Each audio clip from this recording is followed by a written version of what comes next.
Welcome to Singapore. Singapore पहुंच चुके हैं और बाहर 25 डिग्रीज टेम्परेचर है। बारिश हल्की हल्की हो रही है और हम लोग के पास सबके पास अम्ब्रेलाज हैं।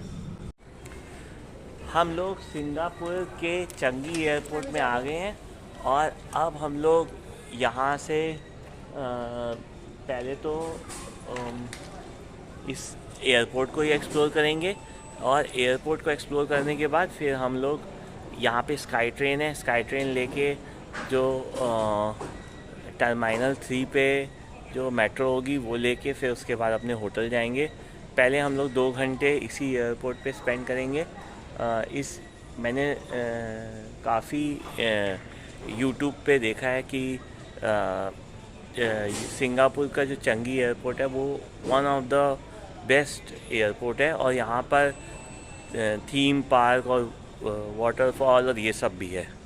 तो यहाँ से फिर कुछ खा पी के ही हम लोग आगे अपने होटल पे जाएंगे, क्योंकि होटल के जो चेक इन टाइमिंग है, मैंने होटल वालों को रिक्वेस्ट करी थी कि आप मुझे चेक इन टाइम दे दो 11 से 12 बजे के बीच में, जबकि इनका चेक इन टाइमिंग था 1 बजे से 2 बजे के बीच में। तो इन्होंने मुझे अलाउ कर दिया था कि आप आ सकते हो 11 से 12 बजे के बीच में। तो आई थिंक कि अब 11 से 12 बजे हम होटल पहुंच जाएंगे। यही वाली हमारी फ़्लाइट है रिटर्निंग की, जो कि जिसकी की डिपार्टिंग टाइम है 10 o'clock। तो हमें जो है 9:30 पे यहाँ पे बोर्डिंग करनी पड़ेगी। तो 9:30 पे बोर्डिंग करने का मतलब है सिक्योरिटी चेक और चेक इन के लिए इससे और 45 मिनट पहले, यानी कि 1 घंटा पहले। तो इसका मतलब हो गया 9:30 का 8:30। इसका मतलब हो गया कि हमें सिंगापुर एयरपोर्ट में हर हाल में 8 बजे तक पहुंचना होगा।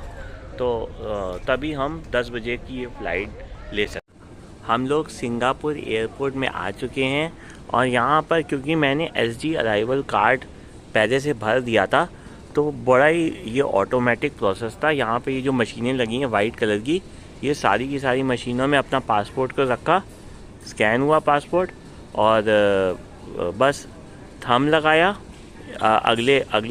एक गेट, छोटा सा गेट खुल गया, दूसरे गेट पर थंब लगाया, दूसरा छोटा सा गेट खुल गया और बस उसी ने फ़ोटो खींच ली और एंट्री मिल गई।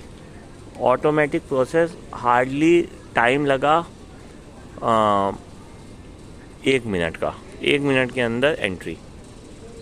और अब हम लोग यहाँ से मेट्रो स्टेशन जाके वहाँ से मेट्रो लेके अपने लिटिल इंडिया वाले होटल में जाएंगे।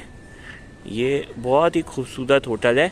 यहाँ पे आप देखोगे कि जो ये वॉल्स हैं, ये देखो कैसे एयरपोर्ट के अंदर ये पूरा वॉल्स बनी है और पेड़, इतने बड़े बड़े पेड़ लगे हुए हैं। यहाँ पर एक जूअल भी है और जूअल के अंदर और भी बहुत सारी फैसिलिटीज़ हैं, लेकिन शायद जूअल डिपार्चर में होता है, तो मुझे एग्जैक्टली पता नहीं है, या फिर स्काई ट्रेन लेके जूअल जाना पड़ेगा। अभी पता करते हैं उसके लिए। ये चंगी एयरपोर्ट के अंदर जूअल है और ये जो जूअल है ये बहुत बड़ा मॉल है। इसके 7-8 फ्लोर हैं, 4-5 फ्लोर ऊपर हैं, 5 फ्लोर ऊपर हैं और उतने ही फ्लोर नीचे भी हैं। और ये इन्होंने बीच में एक वाटरफॉल बनाया है। ये वाटरफॉल है, ये जो आप पटरी देख रहे हो, यहाँ से स्काई ट्रेन जाती है और ये स्काई ट्रेन कनेक्ट करती है T1 T2 और अलग अलग टर्मिनल्स को। तो यहाँ से आप बड़े मज़े से घूम के, अगर आप अर्ली मॉर्निंग भी आओ तो भी घूम सकते हो। और वो देखो, वो बच्चों के लिए भी बना हुआ है ये जंपिंग के लिए। ये स्काई ट्रेन है जो कि चंगी एयरपोर्ट में कई जगह पे कनेक्ट है। T1 को T2 से, T2 को T3 से, और ये ज्वेल को कनेक्ट करती है। अलग अलग है, मतलब एक ही नहीं है ट्रेन, बहुत सारी ट्रेन हैं जो अलग अलग कनेक्शंस करती हैं। ये वाली जो है ये ज्वेल के अंदर से निकलती है, तो ये जो लोग इसके अंदर बैठे होंगे उनको इसका वाटरफॉल का सारा लुक आ रहा होगा। ये एक स्टिमुलेटर्स हैं और यहाँ पर मुझे लग रहा है ये कुछ साइकिल्स के स्टिमुलेटर्स हैं, या फिर यहाँ पर लिखा है फ्लाइट स्टिमुलेटर।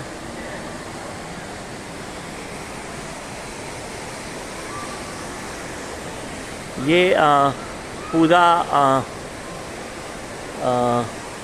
ज्वेल है जो कि चंगी एयरपोर्ट पे है।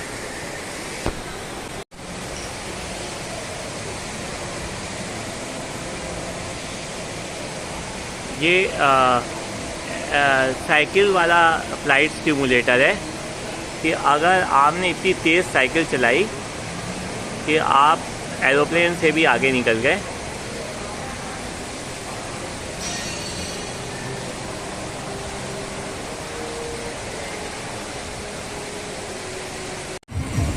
this is Little India, and this Little India is in Singapore, and in this Little India, this is a market of all the Indians. There are some market for of the Chinese people also. In that Chinese market, that is Chinatown. So in Little India, you will find mostly there are South Indian, Telugu or Tamil people, and एक ये सोने की दुकान है। इसमें इतनी भीड़ है कि आप देखोगे तो आपको यकीन ही नहीं होगा कि ऐसा भी हो सकता है क्या कि ज्वेलरी की शॉप के अंदर इतनी भीड़। अभी तो ये देखो,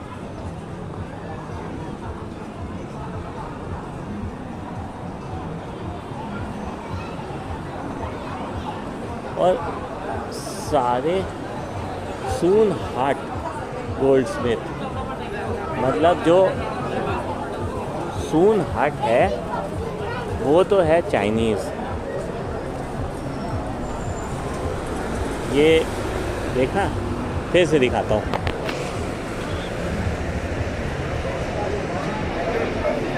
क्या शॉपिंग हो रही है। चाइनीज़ आदमी की सोने की दुकान है और ख़रीदार सारे इंडियन, सारे साउथ इंडियन। यहाँ लिटिल इंडिया में मैं एक जगह आया हूँ जिसका नाम है कोमलस विलास। यहाँ पे अभी मैं लाइन में लगा हूँ खाना खाने के लिए। देखते हैं यहाँ का खाना कैसा होता है, और खाने के बाद वो भी पियेंगे कॉफ़ी और चाय। ये लगता है फ़िल्टर कॉफ़ी मिलती है, फ़िल्टर कॉफ़ी भी पियेंगे। यहाँ पे टोटल जो मार्केट है वो तमिल्स और चाइनीज़, कुछ लोगों की चाइनीज़, और बाकी मैक्सिमम 90% जो लोग हैं वो उनकी तमिल्स हैं और साउथ इंडियंस हैं।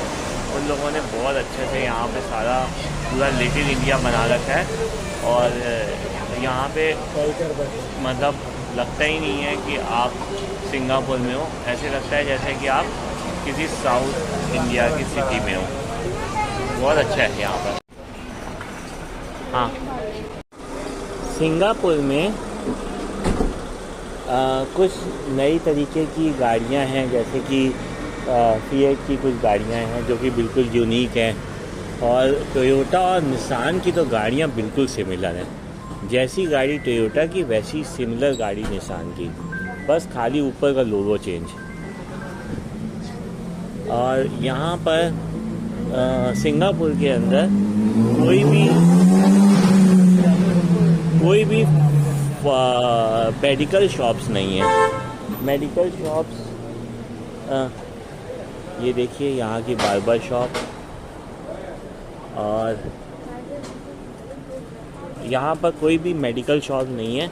अभी मैंने आयुर्वेदिक मेडिसिन की शॉप देखी है, लेकिन कोई भी मेडिसिन की वैसे शॉप्स नहीं है एलोपैथी वाली मेडिसिन। यहाँ पर जो एलोपैथी की मेडिसिन होती है वो डॉक्टर खुद ही देता है।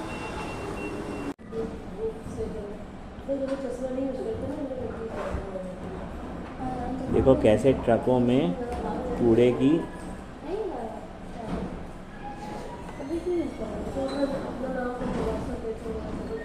ये कूड़ेदान है, इसमें सब लोग कूड़ा डालते हैं सिंगापुर में। और उसके बाद ये ट्रक वाले आते हैं। ये ट्रक के अंदर फैसिलिटी है, ये कूड़ेदान को उठाता है, पूरा का पूरा पलटता है, अच्छे से उसको खंगालता है कि सारा का सारा कूड़ा उस ट्रक के अंदर चला जाए।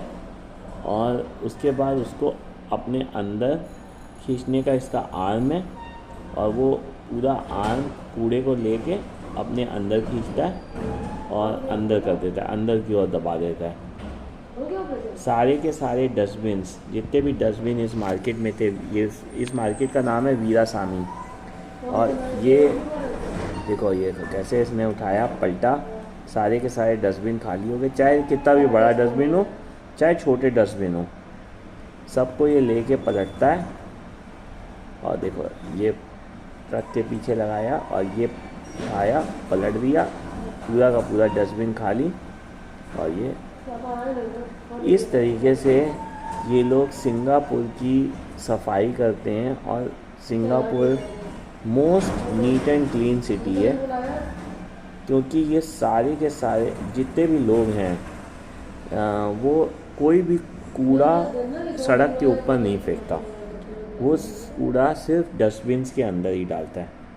और अगर आपने गलती से डस्टबिन के अंदर फेंक दिया कूड़ा, डस्टबिन नहीं, सड़क के ऊपर फेंक दिया, तो समझ लो फ़ाइन है।